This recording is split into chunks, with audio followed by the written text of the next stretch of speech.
எம்பெருமானின் அற்பபந்துக்களே, உயர்வர உயர்நலம் உடையவன் எவனவன், மயர்வர மதிநலம் அருளினன் எவனவன், அயர்வரும் அமரர்கள் அதிபதி எவனவன், துயரது சுடரடி தொழுதனன் மனனே. எம்பெருமானை பிரார்த்தித்து ஆசீர்வாதம். ப்ரௌட் ஹிந்து தர்மா. கேசவா, கோவிந்தா, நாராயணா, மாதவா என்ற பெயருக்கு அர்த்தம் என்ன? கேசவா, கோவிந்தா, நாராயணா, மாதவா என்ற பெயருக்கு அர்த்தம் என்ன என்று நினைக்கும் பொழுது,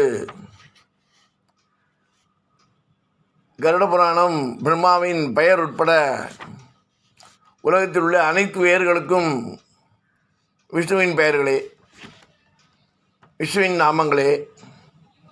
அவரே தான் இஷ்டப்பட்டு தன் பெயர்களை அனைத்து தேவர்களுக்கும் கொடுத்திருக்கிறார். இருந்தபோதிலும் எப்படி ஒரு அரசன் தன் நாட்டையே கொடுத்தாலும் அரசன் என்ற தன் அடையாள பெயரை விட்டு கொடுப்பதில்லையோ, அதுபோல கேசவன் என்ற குறிப்பிட்ட பெயர்களை யாருக்கும் கொடுக்காமல் தன்னகத்தே வைத்திருக்கிறார். கருட புராணம் அதலால் கருடா. வேங்கடமரியில் இருக்கும் சீனிவாசன் அவருக்கென்றே வைத்திருக்கும் பெயர்களான கோவிந்தா, நாராயணா, மாதவா என்ற பெயர்களை சொல்லி மீண்டும் மீண்டும் அழைப்பது உத்தமம். கருட புராணம் புராதனமான நாராயணன் ஒரு சமயம் பிரம்மாவை படைத்தார். பிரம்மா உலகங்களை படைத்தார். கேசவன் என்ற இவருடைய பெயரில் க என்ற ஒலி அனைத்து உலகங்களையும் படைத்தவர் என்ற அர்த்தத்தை குறிக்கிறது.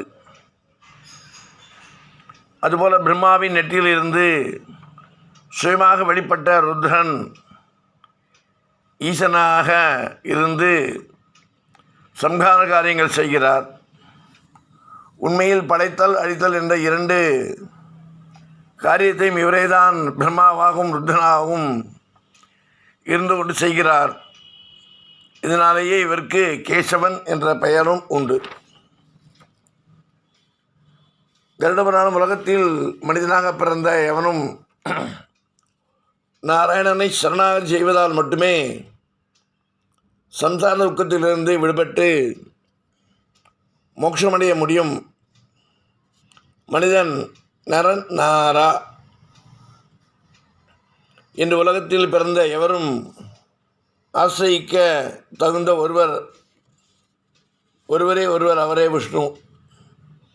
அதனாலேயே விஷ்ணுவுக்கு நாராயணன் என்ற பெயர். அந்த நாராயணனின் கடாட்சத்தை பெற்ற மனிதன் சம்சாரம் என்ற பெரிய அண்டத்தை விட்டு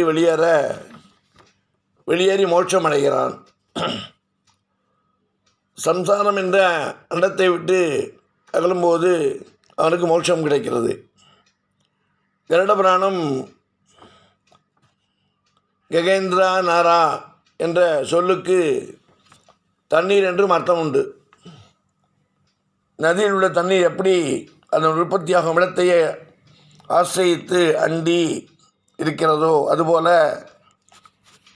உலகத்தில் உள்ள அனைத்து ஜீவாத்மாக்களும் உற்பத்தியான இடமான நாராயணனையே ஆசிரியித்து இருக்கிறது. கருட புராணம் கோ என்ற ஒலி ஆகாசத்தில் பரவியிருக்கும் வேத ஒலியை குறிக்கிறது. அந்த வேத சப்தத்தால் அறிய வேண்டியவர் என்பதால் இவருக்கு கோவிந்தா என்ற பெயரும் உண்டு. கருட புராணம் நீங்களே எங்கும் வசிக்கிறீர்கள், நீங்களே இந்த அனைத்து உலகத்திலும் அனைத்து தேவதைகளிலும் அந்தர்யாமியாக இருந்து நீங்களே லீலைகள் செய்கிறீர்கள். அனைத்து தேவதைகளுக்கு உள்ளும் நீங்களே வசிப்பதால் உங்களுக்கு வாசுதேவன் என்ற பெயரும் உண்டு. நீங்கள் வசிக்காத இடம் என்று ஒன்றுமே இல்லை. உண்மையில் அனைத்து தேவதைகளுமே வாசுதேவனான நீங்கள்தான் மாதவா. உங்களை தவிர வேறு தனியார் தெய்வங்கள் என்று ஏதும் இல்லை. அதனால் விஷ்ணுவாகி உங்களை லக்ஷ்மிபதி என்றும் அழைக்கிறார்கள். தனத்திற்கு உரிமையாளான நீங்களே இருக்கிறீர்கள்.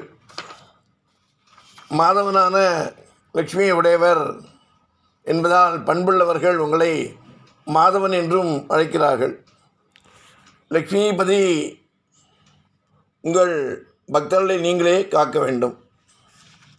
இப்படி அவனுடைய நாமத்துக்கு உண்டான பெருமை, புகழ்,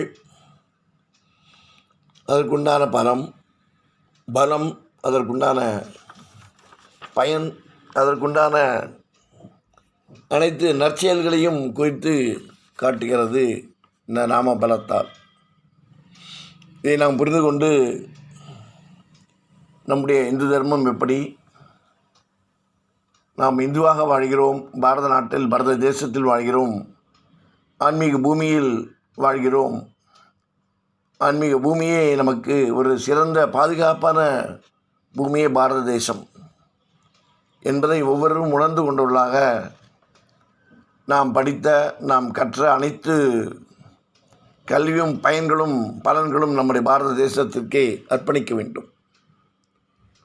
வெளிநாட்டு மோகம் என்று இல்லாமல் இருந்த இடத்திற்கு பெருமையும், இருந்த இடத்திற்கு புகழையும், நமக்கு கற்றுக் கொடுத்த வித்தையை கற்றுக் கொடுத்த இடத்திற்கு ஒரு வளர்ச்சி பாதை செல்வதற்கு நாம் ஒரு உறுதுணையாக உற்றுணையாக இருக்கணும் என்பதை உணர்த்துவதற்காகவே இந்த பாரத தேசத்தின் பெருமையை புரிந்து கொண்டு வாழ வேண்டும் என்று கூறிக்கொண்டு அனைவருக்கும் ஆசீர்வாதம். ராமானுஜன் திவ்ய திருவடிகளே சரணம்.